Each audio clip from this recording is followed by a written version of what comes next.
A young lifeguard with his whole life ahead of him, a woman fighting for freedom from an abusive ex, and a night that ended in unthinkable tragedy. I'm Michael, welcome back to the Detective Den, where we explore the most intriguing and chilling cases.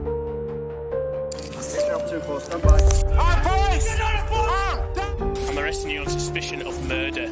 The sentence of the court is one of life imprisonment. I impose a whole life order. Please take the defendant down. Today, we're diving into the heartbreaking case of Harrison Tomkins, a young man whose life was cruelly cut short by jealousy and obsession. And this story isn't just about one tragic event. It's a part of a broader pattern of violence that stems from controlling and abusive relationships. And while we'll focus on Harrison's case, I'll also highlight parallels to other crimes and discuss how these tragedies might have been prevented. And before we begin, I'd just like to ask if you or anybody you know has ever suffered abusive or controlling relationships. And if you're happy to share any of your experiences or red flags in the comments below, then please do. Recognizing these signs early can be life-saving. So let's get started. Before we get into the events of that night, let's take a closer look at the lives of those involved and the warning signs that foreshadowed the tragedy.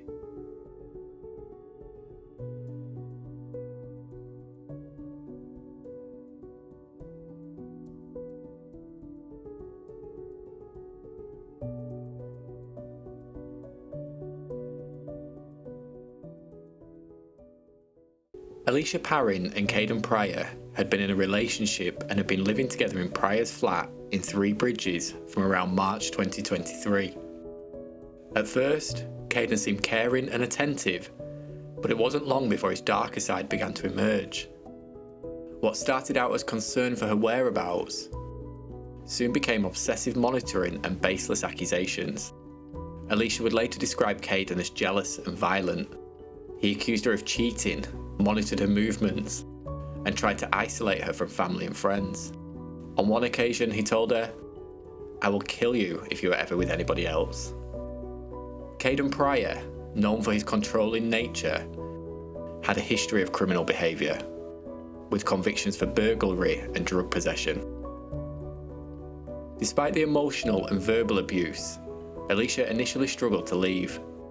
Like many victims in controlling relationships, she hoped things might change. But by July 2023, she realised she had to take back control of her life. In a courageous step, Alicia moved out of Kaydon's flat and into her own apartment. It was her way of taking back her independence.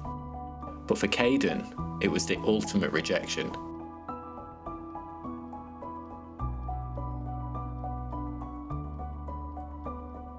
Even after Alicia ended the relationship for good on August 11th, Kaydon refused to accept it.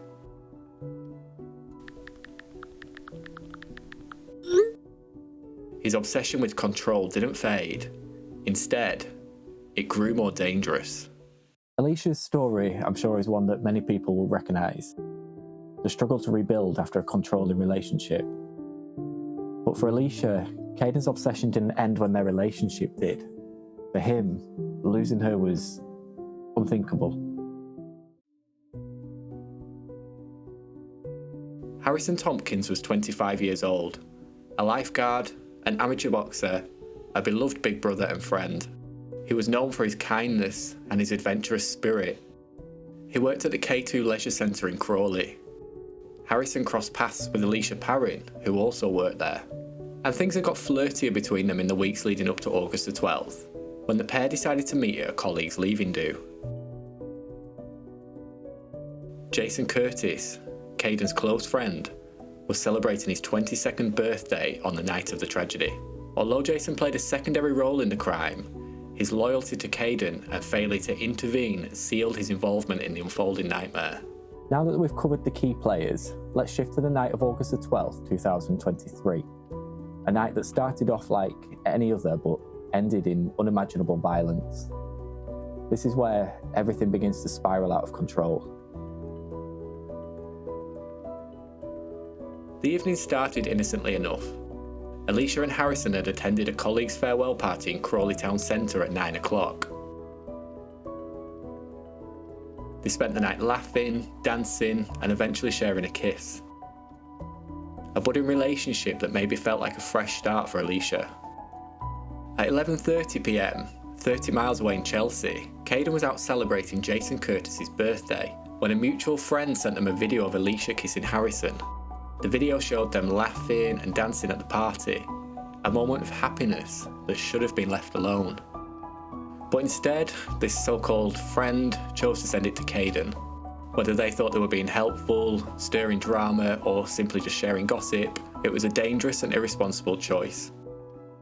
I don't know if they were a mutual friend of Alicia or a mutual friend of Kaydon or Jason, but true friends don't fuel toxic behaviour, and in this case, their actions had devastating consequences.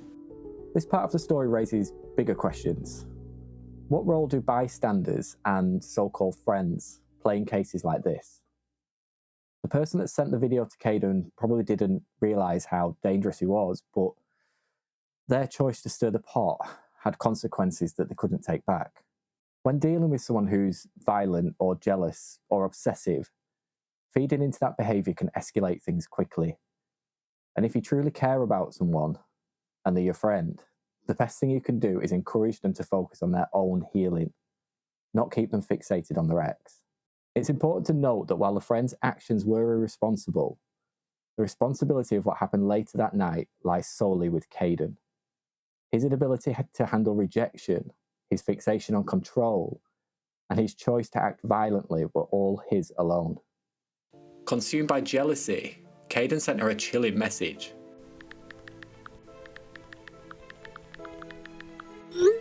While Jason responded to the mutual friend.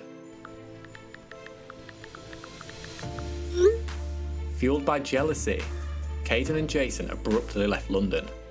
CCTV footage captured their arrival back in Crawley just after 1:30 a.m.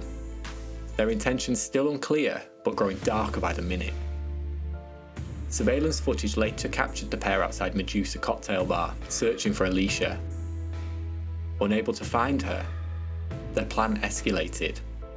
Around 4 a.m, Kaydon and Jason reached Alicia's flat. From the communal hallway, they could hear her and Harrison inside.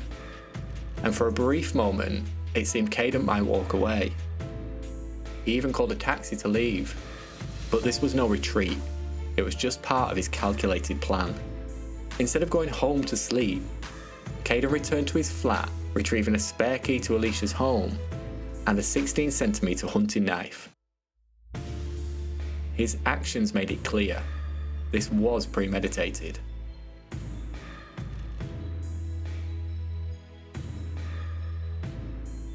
At 5:30 a.m, Kaydon and Jason broke into Alicia's flat.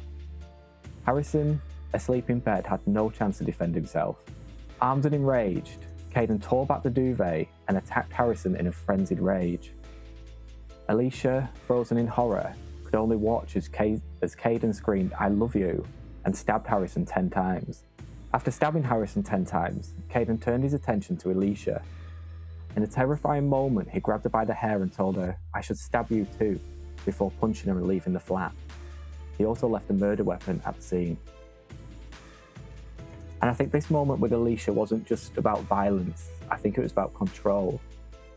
Even after just committing murder, Kaydon's focus still remained on Alicia and asserting power over her, ensuring that she remained trapped in that fear. By the time police arrived on the scene, Harrison's life had already been stolen. Police acted swiftly. At around 7 a.m, Jason Curtis was found hiding in bushes near the flat. Claiming ignorance with the chilling question, "Who's been murdered?"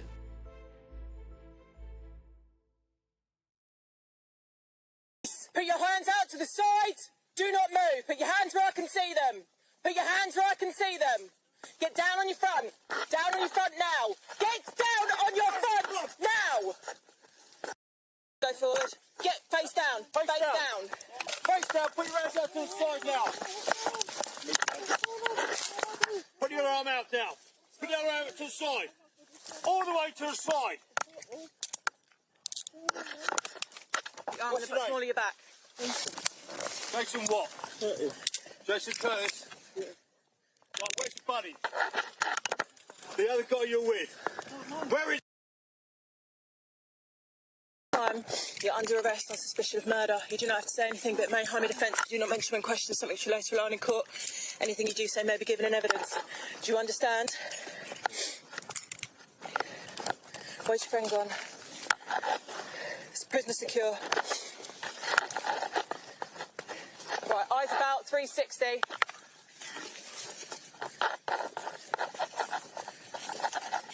Can we have impasse now?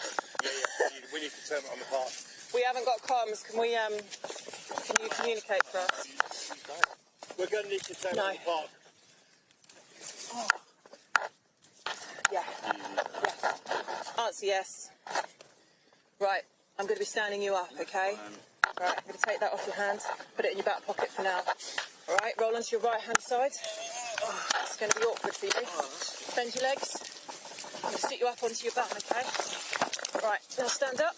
Go on, 3, 2, 1. Right, quick, before we move, can you drop a pin where...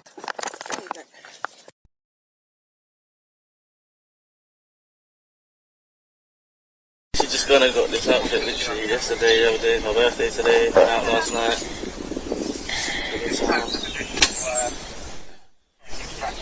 And now I'm getting arrested for a murder. I haven't committed murder, so...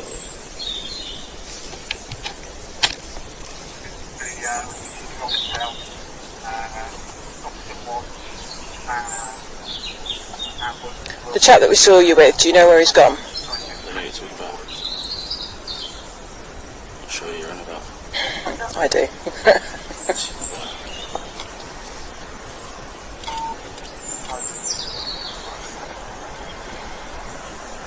I had a bang down station, I saw you like, a little bit scared when I saw you, like, I don't even know what's going on or whatnot.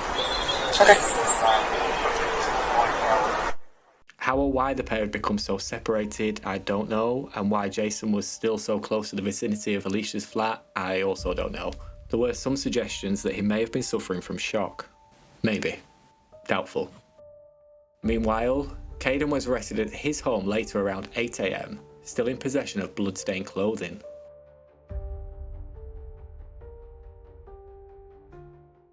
Alex Legal, you hands on, okay? Roger. Okay. Right, if you're really careful what my God's about to say to you, just get them up. Right, Kaydon, listen to me. I'm going to take lethal cover on him, yeah? Okay? I need you to stand up, do it slowly, keep your hands on show. Yeah. Stand up. Because I'm bringing him here, you this side. So you check lethal Okay? cover You from can that. walk towards me, alright? Turn around. Now walk backwards towards me. Keep coming. Keep coming. I got it. Keep coming. Hands on your head. Hands on your head.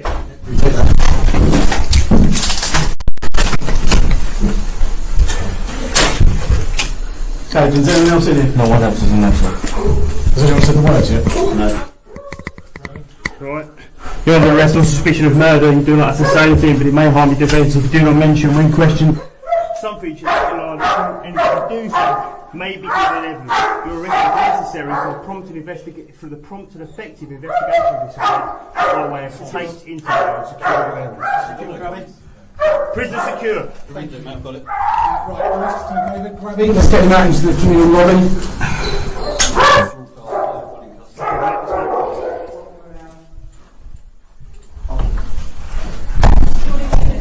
We're probably going to do it, we'll just hold there for a second.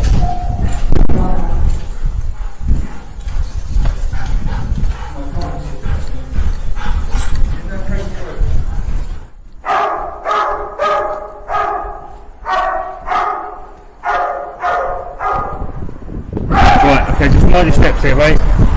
Mind your steps. You ready? Right, sorry, I'm not. Yeah. Just relax, mate, right? Yeah, you of course you are, yeah. That's got in my face. Yeah? Scary business, mate. So do you understand what you've been arrested for? I heard what you said, yes. Right, okay. I don't understand that. Okay, so at the moment you're being arrested on suspicion of murder, okay? Alright? Just come stand over here, mate. Is he been searched? I've done a very cursory I've got search for keys weapons. in my right pocket and money in my left pocket, that's it. Yeah. He's got no weapons on him. Okay, mate. What's your name, mate? Kaydon. Kaydon what? Prior. Okay, Kaydon Prior, yeah. Okay. You knew my name. Huh? When you kicked my door, you lot knew my name. I didn't say anything, mate. Straight away, you said, Kaydon, stay there. Okay. Just relax, mate, alright? I'm not. CCTV footage, witness testimonies, and forensic evidence quickly placed together the timeline of events, leaving no doubt about their role in Harrison's murder. The trial of Kaydon Prior and Jason Curtis took place in early 2024. Kaydon claimed he went to Alicia's flat on August 13th, simply to talk to her after an argument. Earlier that evening, Alicia had messaged him saying, "Don't ever contact me again." But in court, Kaydon said he didn't believe this message was final, explaining, "She always gets angry and says stuff like this." Kaydon testified that he still thought they were in a relationship, despite Alicia's repeated attempts to end things. According to Kaydon, his decision to go to Alicia's flat wasn't premeditated. He told the jurors, "I don't like sleeping on arguments," and claimed he only wanted to talk to her about their relationship. Kaydon testified that when he entered the flat using a spare key, he didn't hear anyone inside, but he said that after Alicia and Harrison got out of bed, a fight broke out between the two men. Kaydon claimed that both he and Harrison reached for the knife during the altercation. When asked if he intended to kill Harrison, Kaydon told the court, "No, I was scared, I was frightened, I was just trying to get out of there." The prosecution presented a very different version of events. They argued that Kaydon went to the flat, armed with a hunting knife, intending to confront Alicia and Harrison. They pointed to messages in Kaydon's earlier statement that he would kill her if she was ever with someone else, as evidence of premeditation. Prosecutor Alan Gardner KC asked Kaydon directly if he had killed Harrison in an angry rage. Kaydon denied this, saying, "I was panicking, I couldn't get him off me." But the jury was also shown evidence of Harrison's injuries, stab wounds to his chest, legs and back, suggesting a deliberate and violent attack. Also remember that Kaydon and Jason had been searching for Alicia and Harrison all night, and Jason had also broken into the flat with Kaydon and was there at this point. So the likelihood that he was scared and frightened, I don't believe. Kaydon also defended Jason Curtis. He told the court Jason was nothing to do with any of this. He should not even be here. He did nothing at all. But the prosecution argued that Jason's presence had encouraged Kaydon, and that he had knowingly accompanied him to Alicia's flat, aware of the potential for violence. Kaydon's testimony paints a picture of fear and panic, but it also leaves a lot of questions unanswered.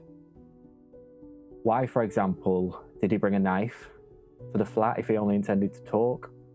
And why did Harrison sustain multiple stab wounds to his chest, legs and back if Kaydon was only defending himself? Prosecution's evidence suggested a more calculated and violent intention, one driven by jealousy and Kaydon's inability to let go of Alicia. The jury listened carefully to both sides of the case.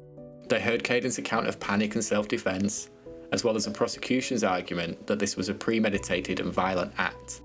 It was their responsibility to determine which version of events aligned with the evidence. After deliberating, the jury rejected Kaydon's claims of self-defense. They found him guilty of Harrison's murder, agreeing with the prosecution's argument that this was an intentional and calculated act of violence. The jury made it clear they rejected Kaydon's account of panic and fear. The evidence of Harrison's stab wounds, Kaydon's history of threats, and his decision to bring a hunting knife to Alicia's flat pointed to a deliberate act of rage fueled by jealousy and control. The jury also found Jason Curtis guilty of murder, agreeing that his presence at the scene encouraged and assisted Kaydon. When the verdicts were delivered, there was no surprise that Kaydon Prior was found guilty. But Jason Curtis's conviction shocked many observers, with audible gasps in the courtroom, presumably from Jason's family. Jason didn't wield the knife or physically attack Harrison, but under the principle of joint enterprise, he was held accountable for aiding and encouraging the crime. And if you're not sure what joint enterprise is, I wasn't either, so I looked it up, and under the UK law, joint enterprise holds individuals accountable if they knowingly assist or encourage a crime. So while Jason didn't physically attack Harrison, evidence showed that he accompanied Kaydon to Alicia's flat, knew about Kaydon's intentions and made no effort to intervene to stop him. The prosecution argued that Jason had every opportunity to stop Kaydon, or at least distance himself from the violent crime. Instead, he chose to stay, accompanying Kaydon as he armed himself with a knife and the key to Alicia's flat, and this made him complicit in the attack. In April 2024, Kaydon Prior and Jason Curtis were sentenced for the murder of 25-year-old Harrison Tomkins in Crawley. Prior received a life sentence with a minimum term of 28 years, while Curtis was sentenced to life with a minimum term of 22 years. The minimum term is a time set by the judge before a prisoner can apply for parole, but a life sentence means they could stay in prison indefinitely if deemed unsafe for release.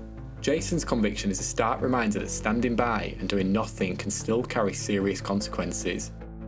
While some may argue he was just a bystander, the legal system saw him as an enabler, someone who could have stopped a tragedy but chose not to. And I think this case also challenges us to think about the moral responsibility. If you're with someone or see someone preparing to commit violence, what would you do? Do you walk away? Do you intervene? Jason's decision to follow Kaydon that night will now follow him for the rest of his life. What happened to Harrison Tomkins is undeniably tragic, but sadly it's not unique. Cases like his, driven by jealousy, control, and obsession, are part of a larger, devastating pattern. Let's take a look at another case that's heartbreakingly similar. One of the most striking comparisons is the case of Katie Higdon, a 27-year-old mother of 4 from Huddersfield. Like Alicia, Katie had ended an abusive relationship and was focused on starting fresh. But her ex-partner, Marcus Osborne, refused to let her go. On the night of May 15, 2023, Marcus broke into Katie's home, and what followed was an unthinkable act of violence. Both Katie and her new partner, Stephen, were murdered in what police later described as a calculated and cold-blooded attack. Some of that will sound familiar.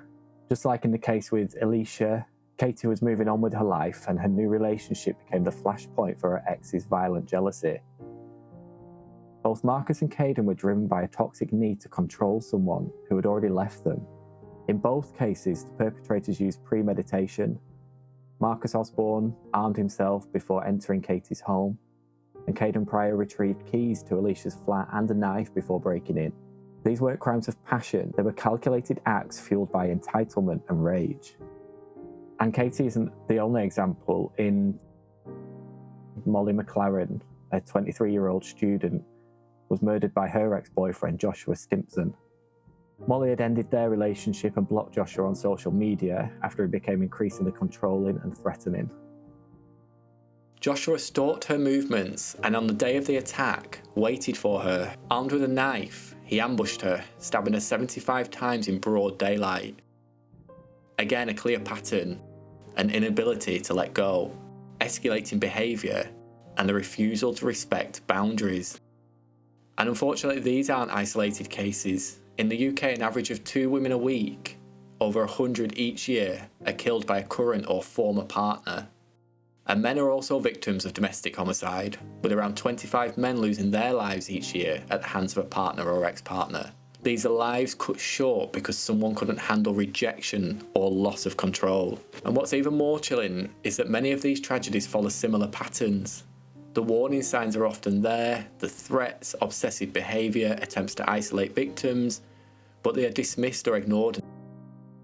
Here are some common red flags in abusive relationships, broken into categories for clarity. Abusive relationships don't always start with violence. They often begin with subtle red flags, behaviours that escalate over time, and recognising these early signs can help prevent dangerous situations. Some common red flags include extreme jealousy, controlling behaviour, isolation from loved ones, and frequent monitoring of your phone or social media. In Alicia's case, Kaydon showed many of these signs, including making threats like, "I'll kill you if you're with someone else." These behaviours aren't just red flags, they are warning signs that should never be ignored. Abuse thrives in silence, so it's crucial to speak up and seek help if you or someone you know is experiencing these behaviours.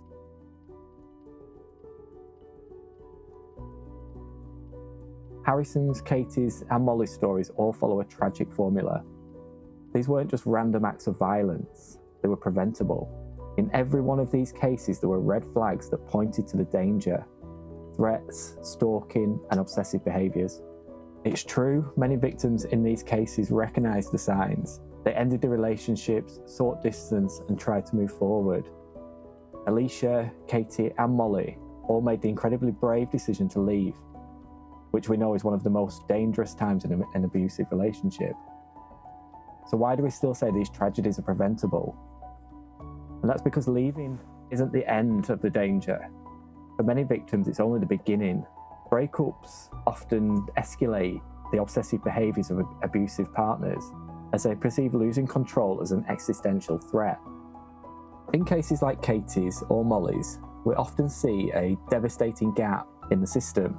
Victims leave, but their abusers continue to stalk, harass, or threaten them, sometimes for weeks or months before the violence escalates. In theory, systems like restraining orders, protective orders are meant to keep victims safe, but the reality of them are far more complicated.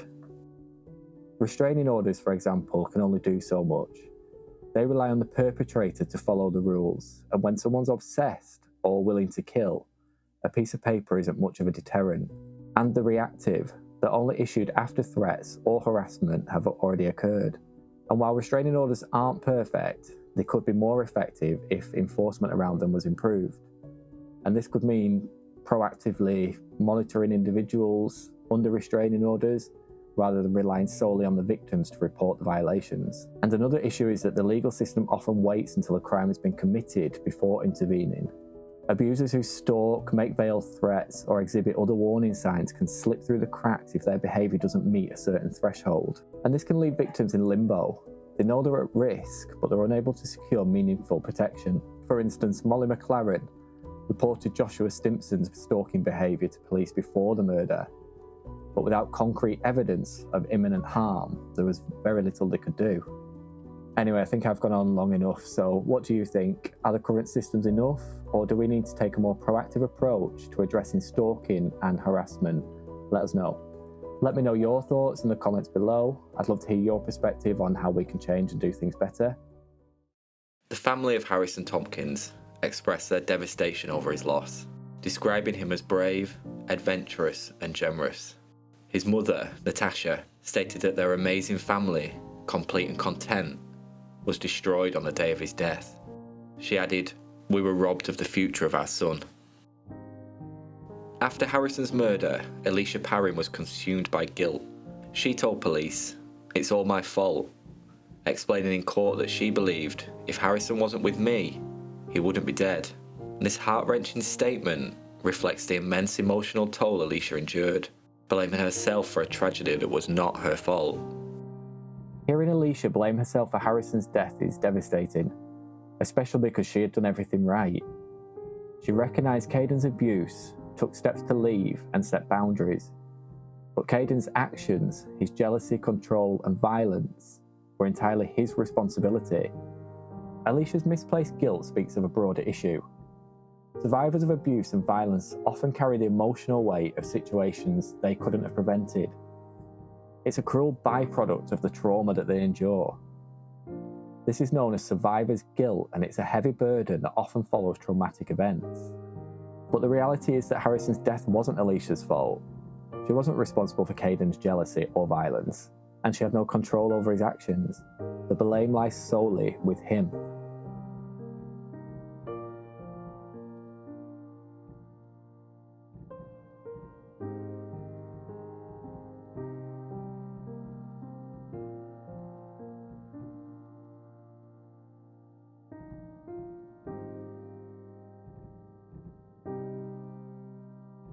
Harrison's story, like many others, is a devastating reminder of the consequences of unchecked jealousy and control.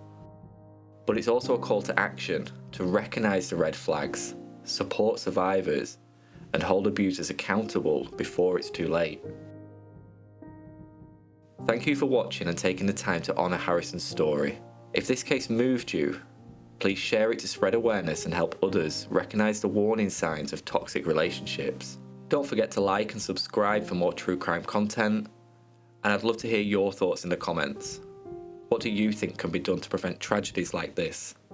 If you or someone you know has experienced trauma and is struggling with feelings of guilt, it's important to seek help. Survivors deserve support, understanding, and the reassurance that what happened is not their fault. Resources for support are included in the description below.